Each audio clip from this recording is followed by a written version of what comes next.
was there to push people beyond what's expected of them. I believe that is an absolute necessity. Otherwise, we're depriving the world of the next Louis Armstrong, the next Charlie Parker.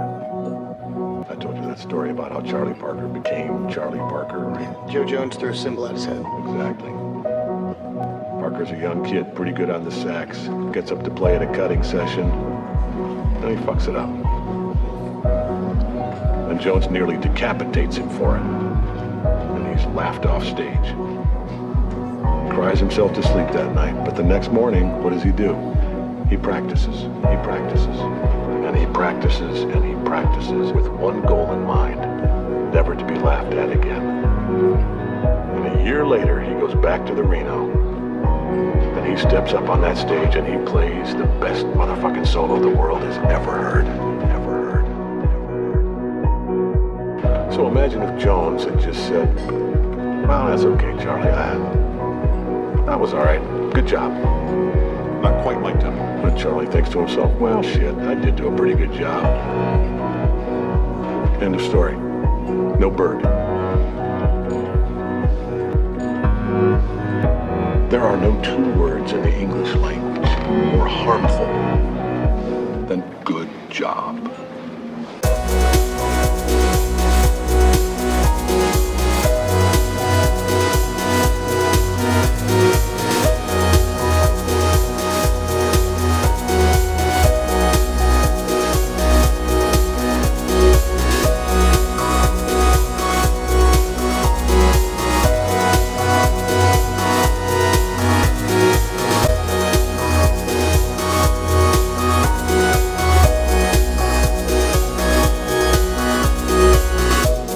Friends, Andy?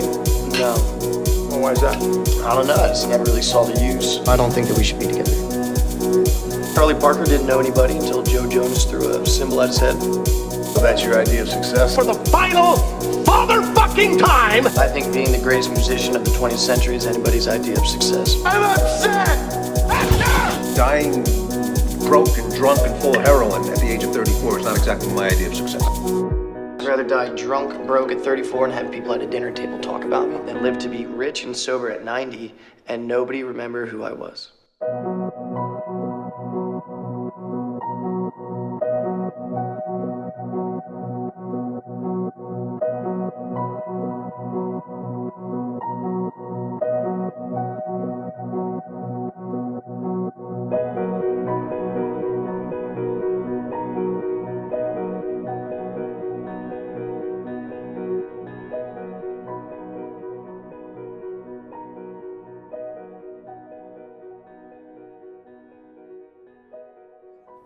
Because I want to be great.